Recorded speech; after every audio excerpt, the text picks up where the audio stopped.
4 ദിവസം മുൻപ് ദക്ഷിണ കൊറിയയിൽ നായയിറച്ചി വിൽക്കുന്നത് നിരോധിക്കുന്നു എന്ന റിപ്പോർട്ട് വന്നിരുന്നു. പുതിയ നിയമത്തെ എംപിമാർ പിന്തുണച്ചതോടെ ദക്ഷിണ കൊറിയയിൽ നായ്ക്കളെ കശാപ്പു ചെയ്യുന്നതും മാംസത്തിനായി വിൽക്കുന്നതും നിയമവിരുദ്ധമാകുകയാണ്. എന്നാൽ നിയമം പ്രാബല്യത്തിൽ വരുമെന്നായതോടെ കൊറിയയിലെ നായ കർഷകരുടെ ആശങ്കയും വർദ്ധിച്ചിരിക്കുകയാണ്.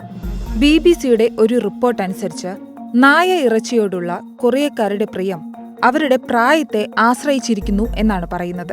30 വയസ്സുള്ള യൂൻ ക്യോങ് പറയുന്നത് പ്രകാരം നായ്ക്കളുടെ വിഭവങ്ങൾക്ക് കൂടുതൽ സ്വീകാര്യതയുള്ളത് പ്രായമായവർക്കിടയിലാണത്രേ. താൻ ഇതുവരെ നായമാംസം കഴിച്ചിട്ടില്ല. അതേസമയം വിദേശികൾ പലപ്പോഴും ഈ പ്രാകൃതമായ ഭക്ഷണത്തെ സാമാന്യവൽക്കരിക്കുന്നു, യൂൻ പറഞ്ഞു. എന്നാൽ 86-കാരനായ കിം സിയോൺ ഹോ പറയുന്നത് ഇങ്ങനെയാണ്: ഞങ്ങളുടെ പരമ്പരാഗത ഭക്ഷണം കഴിക്കുന്നതിൽ നിന്ന് ഞങ്ങളെ തടയുന്നത് എന്തിനാണ്? നായമാംസം നിരോധിക്കുകയാണെങ്കിൽ ബീഫും നിരോധിക്കണം. ദക്ഷിണ കൊറിയക്കാരുടെ നൂറ്റാണ്ടുകൾ പഴക്കമുള്ള വിഭവമാണ് നായമാംസം.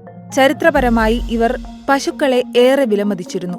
അതിനാൽ തന്നെ 19-ാം നൂറ്റാണ്ടിന്റെ അവസാനം വരെ അവയെ കശാപ്പു ചെയ്യുന്നതിന് സർക്കാരിന്റെ പ്രത്യേക അനുമതി വാങ്ങണമായിരുന്നു.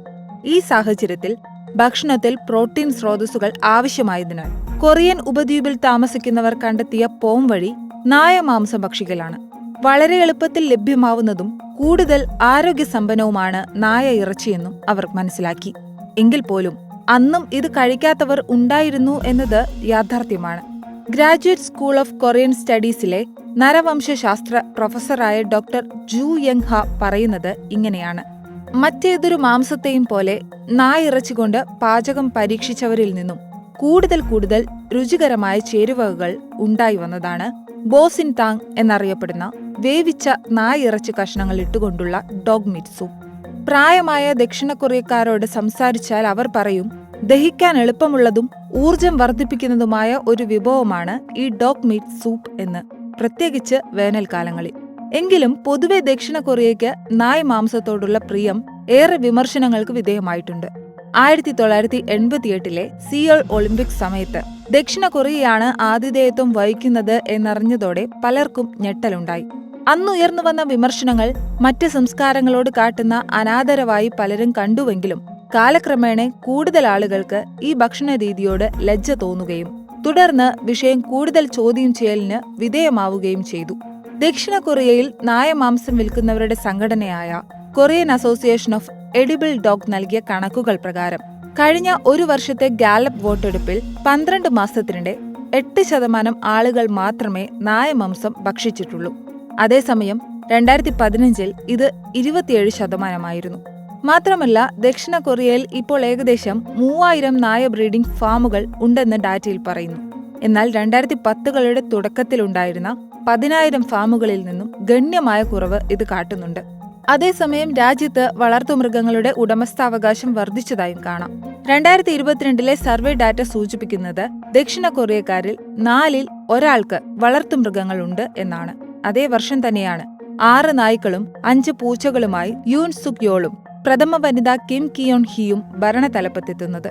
എന്നാൽ പതിറ്റാണ്ടുകൾക്ക് മുൻപ് തന്നെ നായ്ക്കളെ ഇറച്ചിക്കായി വിൽക്കുന്നത് തടയണമെന്ന ആശയം ആദ്യമായി ഉയർന്നു വന്നത് മുതൽ മുൻ ഭരണകൂടങ്ങൾ നടപ്പാക്കുന്നതിൽ പരാജയപ്പെട്ട നിയമം കൊണ്ടുവരാൻ ഈ സർക്കാരിന് 2 വർഷത്തിൽ താഴെ മാത്രമേ സമയമെടുത്തുള്ളൂ.